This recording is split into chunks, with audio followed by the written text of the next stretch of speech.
Un director deja su huella cuando logra que, sin importar el género o la historia, el mundo que vemos en pantalla solo puede haber sido contado por él. Esa huella puede sentirse en cómo encuadra, en cómo dirige actores, en cómo decide mostrar o no mostrar el conflicto. El estilo de dirección es esa firma invisible que no necesita nombres en pantalla para delatarse.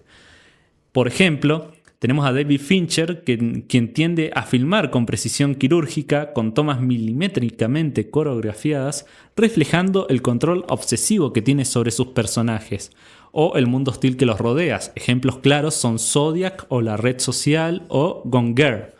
En cada plano que tiene es como una intención psicológica, por así decir. Por otro lado, también tenemos a directores como Wes Anderson, que construye universos simétricos artificiales donde lo emocional se esconde detrás de una estética casi teatral. Por otro lado también tenemos a Paul Thomas Anderson, quien apuesta por largos planos, por secuencias que exploran más los personajes, en la complejidad de los personajes, logra profundizar muchísimo en los personajes, él también, al igual que este director, y cómo ellos tienen su caída emocional. Ejemplos de esto sería The Master, en There Will Be Blood, que son películas geniales. En There Will Be Blood la recomiendo un montón, es un 10 de 10 esa película.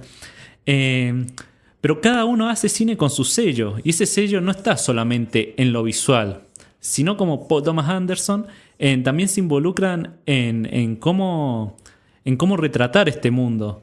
Se involucran muchísimo en que a través de sus personajes logren retratar el mundo que quieren mostrar. Y eso es justamente lo que ocurre con Alfonso Cuarón. Desde sus inicios en México con Solo con tu pareja y pasando a Y tu mamá también, hasta llegar a megaproducciones como Gravity, Cuarón ha mostrado una coherencia temática, lo íntimo dentro de lo inmenso. Incluso cuando los mundos colapsan, como es en Hijos del Hombre o en Gravity, los personajes cargan dolores muy humanos: la muerte de un hijo, el abandono, el miedo a envejecer y la pérdida del rumbo. Su cine nunca cae en el golpe bajo ni en el sentimentalismo. Al contrario, Cuarón filma el dolor desde la contención, con planos largos y silencios y metáforas visuales. Y es en esa construcción donde sus personajes aparecen rotos, destruidos o marcados por la tragedia. Un director como Cuarón no solo imprime un estilo visual y temático, sino que trabaja con una estructura emocional profunda en sus personajes. Se basa principalmente en la herida, en la mentira y la necesidad que se ve reflejada en cada decisión narrativa y estética. Una de las constantes más interesantes del cine de Cuarón es que la fortaleza de su narrativa también se debe a cómo diseña y trabaja los arcos emocionales de sus personajes. Sus protagonistas casi nunca son héroes definidos, son personas quebradas que atraviesan un proceso de transformación profundo basado en su herida, su mentira, su deseo consciente, o sea, qué es lo que quieren, y su necesidad subconsciente, lo que realmente necesitan. Por ejemplo, en Children of Men, Theo ha perdido a su hijo y con él toda su fe en la humanidad. Poneme la siguiente, Mati, por favor. No, la otra. Esa. En Children of Men, Theo ha perdido a su hijo y con él toda su fe en la humanidad. Acá tenemos al personaje de Children of Men. Y esa sería como su herida. Su mentira sería que nada vale la pena, que no tiene sentido luchar, que el mundo está condenado. O sea, está su herida, que es el hijo, y la mentira, que sería luchar por un mundo que ya está perdido, en el que ya todos están muriendo y la raza humana está al punto de extinguirse. Esa mentira lo mantiene emocionalmente inmóvil, apagado y funcionando de manera automática.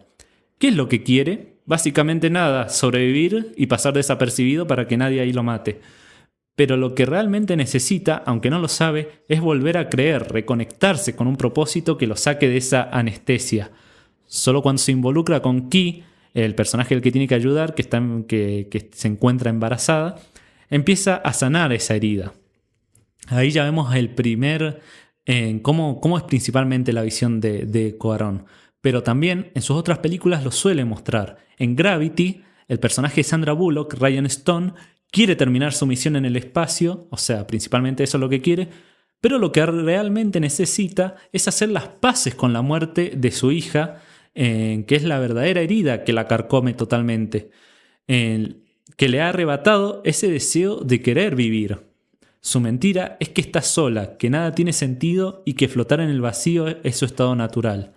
A lo largo de la película esa mentira se va derrumbando. El momento en el que renace dentro de la cápsula espacial, como si estuviera en el vientre materno, y vuelve a la Tierra, representa no solo una victoria física, sino un viaje de redención emocional.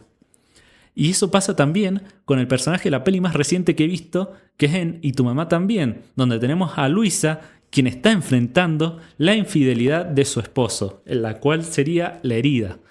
Y por eso decide emprender un viaje con los dos personajes, Julio y Tenoch.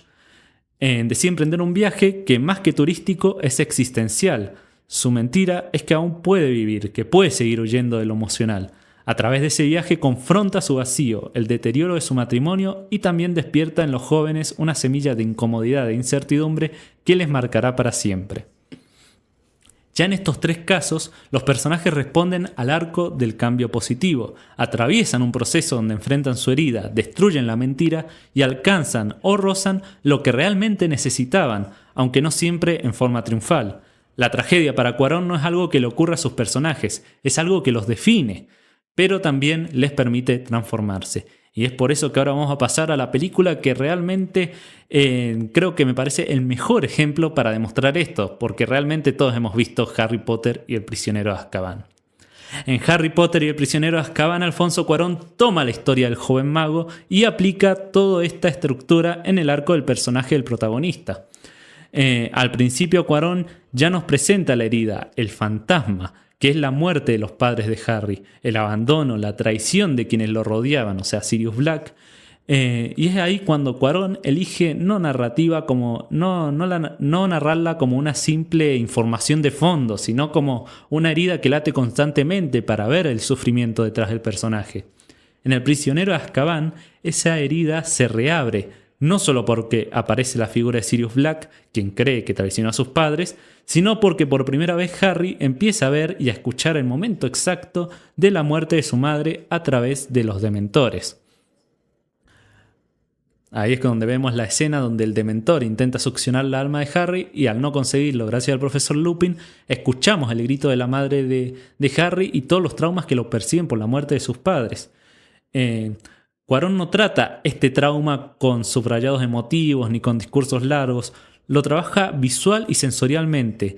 Cada vez que Harry se encuentra con un dementor, el clima se vuelve frío, cae la nieve, el encuadre se achica, la música se ausenta o se vuelve grave, y el sonido de un grito desgarrador, el de su madre, atraviesa el silencio.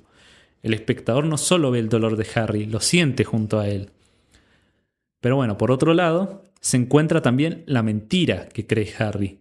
Cree que está solo, que su pasado lo define, que la rabia es su única herramienta para sobrevivir. En una escena clave de pura ira, él dice que cuando encuentra a Sirius Black va a matarlo por entregar a sus padres a Voldemort, reflejando una mente totalmente tomada por el dolor y el deseo de venganza. Su mentira es que debe vengarse para sanar. Muestra un corazón dominado por el dolor y una mente convencida de que la única forma de cerrar la herida es vengarse. Así que Cuarón refuerza esta idea con la cámara en mano, movimientos cerrados y encuadres que lo aíslan, incluso cuando está rodeado de otros, lo que también conecta con el otro punto, que es lo que quiere. En términos narrativos, Harry quiere saber la verdad sobre la muerte de sus padres, quiere vengarlos y hacer justicia. Estos son los deseos que empujan la trama hacia adelante, el misterio de Sirius Black, la revelación de Pettigrew, el uso del giratiempo y muchas otras cosas más. Son deseos legítimos, lógicos y comprensibles, pero también son deseos externos que no curan el dolor del fondo. Cuarón los acompaña con escenas más dinámicas, con cierto aire de aventura, pero siempre vuelve a tironear al personaje hacia adentro. Sin embargo, hay algo que Harry no ve hasta el final, que es justamente lo que necesita. Él necesita liberarse de la idea de que su destino está atado a la tragedia, reconectar con algo interno que le permita seguir adelante sin dejar que la herida lo consuma. El momento clave ocurre cuando lanza el Patronus y descubre que no fue su padre quien lo salvó, sino él mismo. La siguiente, Mati, por favor. Y descubre que no fue su padre quien lo salvó, sino él mismo. Es una escena doblemente potente porque es tan potente desde el lado narrativo, ya que cierra el círculo de viaje en el tiempo, y también es totalmente emocional, porque rompe con la mentira que Harry ha creado en su cabeza. Harry se ve como su propia figura protectora, entiende que no necesita venganza ni respuestas externas, necesita confianza en sí mismo. El Patronus, hecho de luz, se opone a todo lo que representan los dementores, y en el cine de Cuarón eso no es casual. La luz, el agua y el movimiento hacia adelante aparecen cuando los personajes logran soltar el peso del pasado. Esto lo vemos también en Hijos del Hombre, en Gravedad, y en Tu mamá también lo vemos. En Hijos del Hombre, al fin, es que así se llama la peli, se escucha la risa de Mati ahí. El Children of Men, justamente pasa eso, porque al final, cuando salva al personaje de la mujer con su bebé, vemos cómo van a través del agua y se crea su momento de redención, donde se da cuenta realmente de cuál era su propósito, el personaje de Clive Owen. Por otro lado, el personaje de Ryan en el espacio, spoiler, al final llega a la Tierra y cae al agua. Y es ahí cuando ya aprende a superar la muerte de su hija, y es cuando realmente ya dice: estoy de vuelta en la Tierra, puedo crear un nuevo inicio. Y bueno, también en la otra película, la de Tu mamá también, tenemos el mismo proceso con Laura, quien al final logra, llegar a la playa que la llevaron en Julio y Tenoch, y ahí es como logra encontrarse nuevamente ella, superar esa infidelidad y volver a tener una vida normal. La verdad que es una peli que salió hace un montón, no quiero spoilearla, pero bueno, les voy a lanzar un spoiler de Y Tu mamá también. Al final se descubre que ella tenía cáncer y que murió. Fin. Este es, sin lugar a dudas, un arco de cambio positivo, ya que Cuarón lo dirige con claridad. La dirección está al servicio de esa transformación. El tono es más oscuro, sí, pero no como estética, sino como forma de entrar al conflicto interno de un adolescente que empieza a entender el mundo con dolor. Por eso, como conclusión, Alfonso Cuarón no solo dirige películas, construye emociones. En El prisionero de Azkaban, como en gran parte de su filmografía, trabaja con personajes marcados por el dolor, pero no los reduce a víctimas. Le da espacio para equivocarse, huir, pelear y transformarse. La tragedia no es solo una excusa narrativa, es una herida latente que moldea cómo ven el mundo y cómo actúan frente a él. Es por eso que en Harry Potter vemos una evolución emocional profunda que pocas veces se explora en sagas pensadas para un público joven. Cuarón toma el relato de magia y lo transforma en una historia sobre el duelo, la identidad, el miedo y la libertad.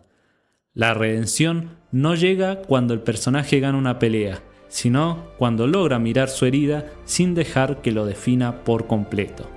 Y en esto, Cuarón se distancia de la idea clásica del héroe. Sus personajes no salvan el mundo porque sean moralmente superiores, sino porque elige sanar o al menos intentarlo.